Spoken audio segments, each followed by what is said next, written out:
You're listening to the uMentor Talk Show. On this weekly show, we invite experts to learn about their journeys as professionals in their fields. Remember, if you have any questions for our panelists, you can always leave them in the comment section or ask through our Inspire platform on the Emoji app. On today's show, we welcome Fatima Alaeddine. Fatima did a Bachelor of Nursing at Laurentian University and then did a Master's in Healthcare Quality Improvement.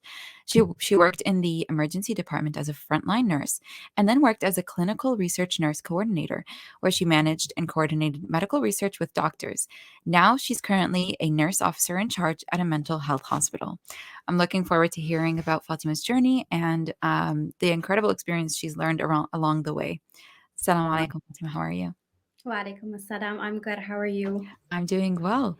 I want to start off by just giving me a little bit of background of your education, and then we'll get a little bit more into your career. Sure. Yes. So I did a bachelor's of nursing at Laurentian University, and then after that, I did a master's in healthcare quality at Queen's University. Nice.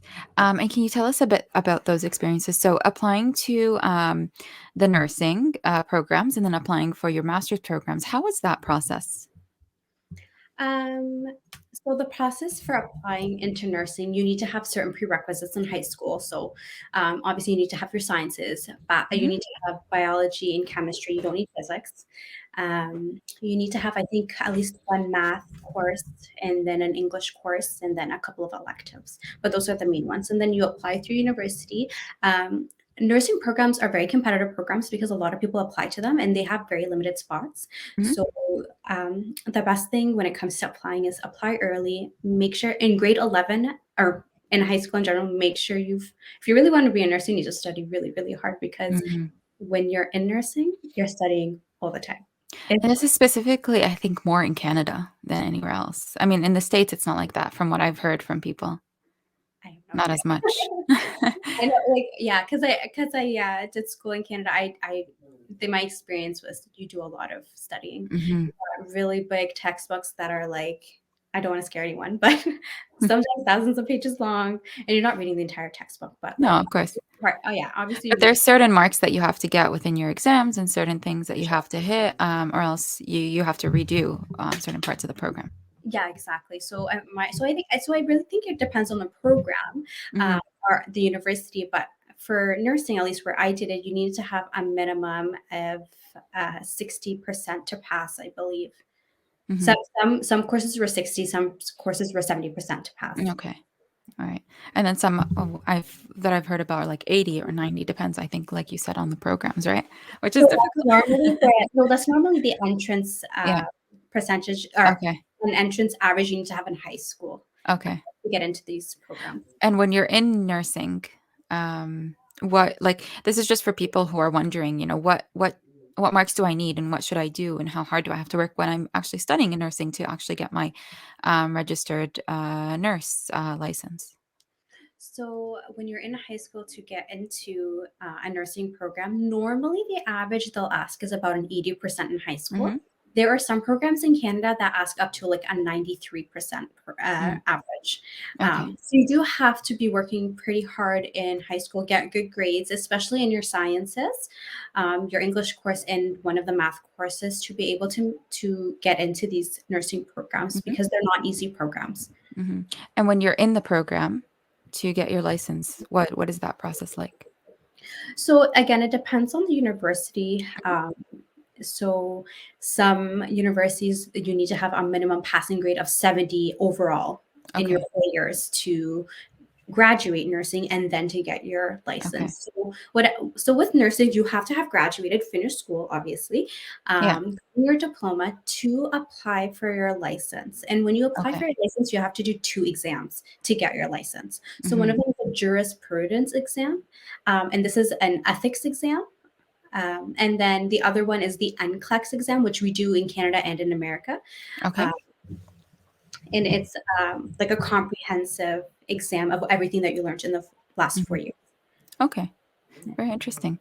Mhm. How did you choose your master's and what was that process like?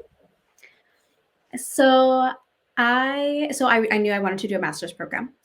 I knew a bachelor wasn't enough for me. I wanted to do a master's program Mhm. and specialize in something. I thought about doing a master's of nursing, but then I wanted something more specific. I wanted something that will really direct my career in a path that's going to open so many opportunities and Mhm. doors for me. And I'm not, and a master's of nursing does do that, but it Mhm. wasn't something I was interested in. I wasn't Okay. interested in the program. I then thought about doing a master's in nurse practitioner, become a nurse practitioner. And then I was like, I don't know if I want to do patient care for the rest of my life. Yeah. So I knew I wanted to be a leader. I wanted to work in management, and I wanted to do something to help the healthcare system be better. So I looked into this program, healthcare quality improvement, and that's why I chose it because I knew this job was going to give me an opportunity, a career where I'm able to help people, help the Mhm. healthcare system, and to make it better somehow. Okay. Very interesting. Um, so when your experience of working as a frontline nurse, how was that? And what was what was the most memorable things that you went through at the time, and how did that sort of help you in your career now? So when I worked as a frontline nurse, I worked in the emergency department when I first graduated. Hmm.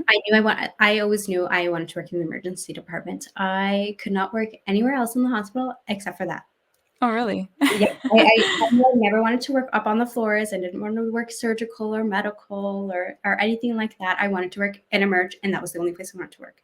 Mm, And I was really fortunate to get a fourth year placement there, where I did my mhm, placement for 4 months there. And I fell in love with it even more. And I was so lucky, alhamdulillah, to get a job right away when I graduated nursing in the emergency department where I did mhm. placements. I already knew. So when I graduated as a nurse, I was a brand new nurse. I already knew the department. I already knew everything. Okay. How well, not everything. I knew how the process worked in that department specifically. Yeah. So it was a little bit easier starting my career that way. Hmm.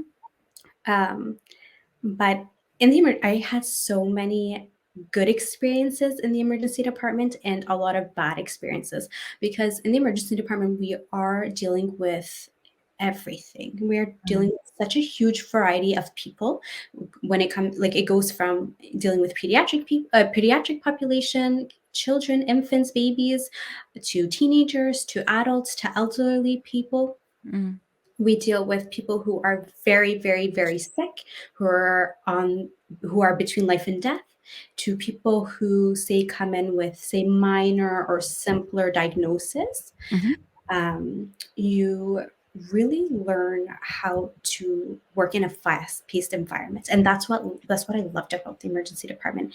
The fast-paced environment. I love mhm.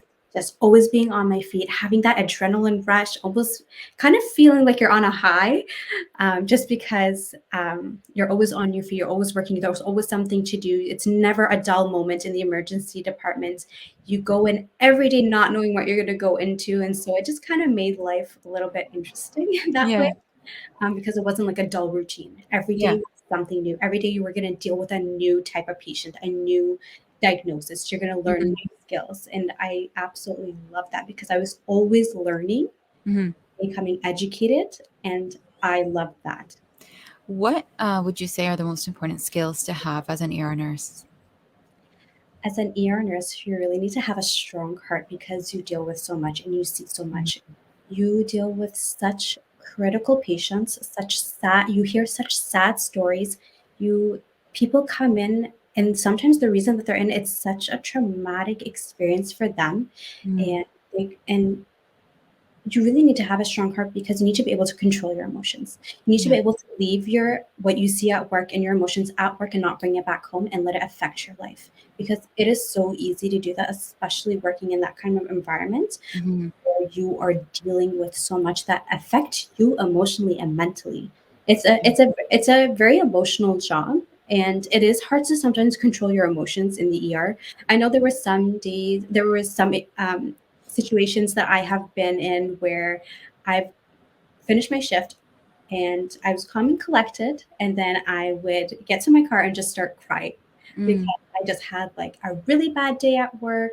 I just had a really bad experience with a patient, or And you have to bottle it in when you're with them, right? You can't show them yes, exactly. You can't show your emotions. You can mhm, show some emotion, but what's appropriate, that's not crying compassion. and bad. Exactly. Mhm, compassion. That's not crossing any boundaries. Mhm. But for example, I can't cry in front of my patient because I'm so emotional from their story. Mm. Or like I remember that I once was taking care of an elderly patient, and that patient, I was taking care of them, and then all of a sudden I went into, I can't remember what I was doing with that patient specifically. They called me, they rung the call bell. I went to go see what they needed. I was helping them, and then all of a sudden, in my hands, they died right in my hands. Wow. But like they were talking to me literally 2 seconds ago, and then all of a Mhm. sudden they were not breathing. And I that experience, that wasn't my first time dealing with With death death. happening right in front of my eyes in the Mhm. emergency department and someone in my hands. Yeah. So that's when I went to my car and I cried. Mm. We It's learned to deal with that. yeah. I can tell it still holds a place in your heart, you know? You You don't know what? As a nurse, you are, and this we learn this in school, and I think this mhm. is like one of, sometimes you learn. There's certain courses you have in university. You're like, oh, this is so useless. I will never learn it. I'll never need this in my life. I don't know why I'm learning it. Yeah. One course or one of the courses that are so important that I learned so much from was the courses where they taught you to critically think and to reflect. As Mm. nurses, we constantly reflect on what we are doing, Yeah. especially the situations that we go through. We think about it all the time. Although we don't show it, we are thinking about it. There are situations that happened 4 years ago, and I still think about them now. But Mm. I don't let it affect me. I just reflect on it, and I said, "Alhamdulillah, I went through that experience, and it changed me as a person, and made me better, and made me better at my job, and how to deal with my emotions, and how to deal with that situation if it ever comes back." And do you feel like your religion or your Islam helps you within that as well? Helps you to cope? 100%, because in Islam we learn to be patient, sabr, Mm. and as a nurse, you really have to be patient, Yeah. especially in critical situations, in emotional situations, situations that may not affect you per se, but it really affects your patient. Yeah. You really got to show that compassion, patient, be kind to everyone, and in Islam, those are the biggest virtues that we have: compassion, patience, and being kind, Yeah. That's and being very a true. hard worker in general as Mm. well. That's Being there very for people, and making their experience better, trying to help them to go through something that's difficult in their life. It's amazing how many things you can learn from a religion that give us really a strong foundation for everything in our life. And Alhamdulillah. exactly, subhanallah. Let's move on to the clinical research nurse coordinator. Tell us a little bit about that, and then we'll go into what skills you need. So, as a clinical research nurse coordinator, so I worked that position in my last year of working in the ER. So I worked two jobs at the same time. I was working in Hmm. the ER, and then I was doing this as well. So, what a clinical research nurse coordinator does is I'm managing medical research studies for doctors, Hmm. and on top of doing that, at the same time, I'm doing data collection, but through the nursing aspect. So, because they are medical studies, I do the medical aspect of it. So, giving the patients the study medication, monitoring them, doing phone call visits, monitoring their signs and symptoms, doing their Hmm. vitals, giving them. So the medications sometimes are given in different formats. So I've had so many different types of research studies. So I did some cancer research studies where I'm giving patients medication through IVs, Okay. um, some through injections, some that are just pills. Hmm. Some I would some we would I would take blood work from patients as well, take samples from them, send them to the lab. As a coordinator, that's literally as a research coordinator, that's exactly what you're doing. You're coordinating and managing the day-to-day Hmm. activities of the research studies, and you are doing them yourself as well. You're doing the data Okay. collection. Yeah. Nice. And what skills do you need if you're in school and you're getting into this job and you're thinking about getting into it? So skills that you need for this job is you really need to have really good time management and be Hmm. organized. You have to be that person that lays out a calendar and Hmm. just slot in time for when you need to get stuff done, because when it comes to these type of research studies, you have really strict deadlines, Yeah.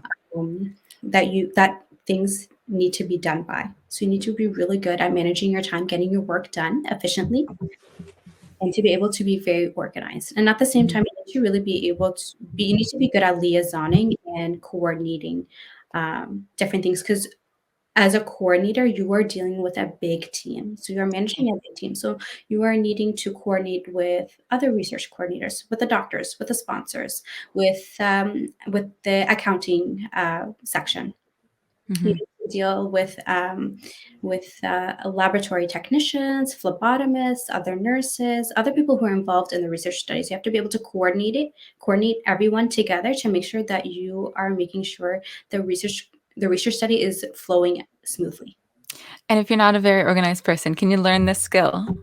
You can learn that skill, but it'd be you'd have a better time having it from the beginning. Yeah. But it's definitely like we all learn to be more organized, and we learn time management obviously through experience. Mhm. But I don't think the doctor would be very happy if you weren't organized at the beginning. Right from the beginning. Yeah. Nurse officer in charge at a mental hospital. I think this is what everyone's waiting for. Please tell us about this experience. Yeah, so right, so I left both those jobs and I took this position when I graduated from my master's. So now I work as a nurse officer in charge in two mental health care hospitals or buildings. Mhm. And so what the position is, you are a manager, you are a leadership. So formally, you are the administrative leadership of these two hospitals on site after hours. Mhm. After hours, meaning that so during the day in the hospital, there's managers, there's coordinators, there's directors, everything's open, the pharmacy, the different services Mhm. are all during the day. An officer in charge after hours comes in once all the managers and everyone's gone, and you're just dealing with the staff. Mm. So we normally overlap with the managers a little bit because officer in charge, because we're after hours, we work evenings and night shifts. So Okay. we work a mix of 8 hour shifts and 12-hour shifts. Mm. So we my shifts typically start 2:30 p.m. until 11 p.m. The coordinators and managers are normally there till 4 p.m. So we overlap a couple hours, Mm. and then on the weekend we work day shifts and night shifts. So what the job is we are managing the hospital, just one person in the evening and at night. And so anything that happens in the hospital is your responsibility. Mm. So you are dealing with conflicts, you are dealing with problems, you are dealing with emergencies, codes. Anything that happens in the hospital is on you. So what Mm. you are doing is constantly solving problems, solving situations, making sure that the hospital is safe, the hospital is running efficiently. You are implementing protocols, procedures, checking up on your staff. Um, you also are replacing staff. You need to be really good at knowing the unions as well of the staff because you work with a lot of different staff. So I work with RNs. I have RPNs. I have physiotherapists. I have occupational therapists. There's pharmacists, the security guards, all those people. So when you come to replace those staff, say if someone calls in sick, you need to be able to really follow the proper protocol. You have to be Okay. really, really detailed in these. Mm. It seems like it's a very heavy job, right? It is a heavy job and it can be a stressful job because you are leading a whole hospital. And in Mm. my position, I manage two hospitals at the same time. So I manage a mental health care hospital and then I manage a forensic mental health hospital too. Okay. So I work at one site at a time. So if I'm working at this site, then I'm managing the other side through my pager Mhm. phone. If I'm at the other side, I'm managing the other one through my pager phone. So Mhm. that can get very stressful because sometimes you're not actually there at the hospital to be able to see what's going on, and everything is just based on what the staff is telling you. So managing both at the same time can sometimes be a It's a little little bit tricky. stressful, Mhm. especially when both hospitals have a lot of things going on they Mm. have to deal with. Yeah. So our biggest role is making sure that the hospital is safe, systems are in place, and that the staff are okay, the patients are okay, and that we are solving all the problems and situations that happen while the managers are gone. Giving us we only have, I think, about 2, 3 minutes of our show, but I really wanted to get your final piece of advice for our listeners. Anyone who wants to get into nursing, what they can expect, what experiences maybe that you want to highlight that, you think are important? Yes. So I had mentioned this a little bit before when it comes for nursing, but characteristics you really need to be able to critically think, Mhm. have good problem solving skills, because as a nurse, you're always dealing with different problems. Sometimes things arise, you don't have the right medication, you don't have the right piece of material for the patient, you don't know the proper skills, you need to go and research that. You need to really be able to critically think and be able to improvise sometimes in situations to keep the patient safe. Yeah. So you can contact the doctor and explain the situation and what's going on. Because sometimes the hospitals they don't always have everything. Sometimes things run out, things are not Mm, available. We don't have enough of something. So you really need to be able to critically think and be able to problem solve. You really need to be able to deal with your emotions, mm. be compassionate. You need to be kind and compassionate no matter what situation you're going through. Someone could be giving you attitude. A patient could be really rude to you. You need to stay calm and you need to be kind and compassionate. Thank you so much, Fatima, for sharing your experiences and that wonderful story, that really highlights what your job is all about. Of course. You were just listening to the uMentor Talk Show. If you missed this or future shows, make sure to hear the replay on the uMentor website under prior talk shows or check it out on the Emoji app. Thank you for listening.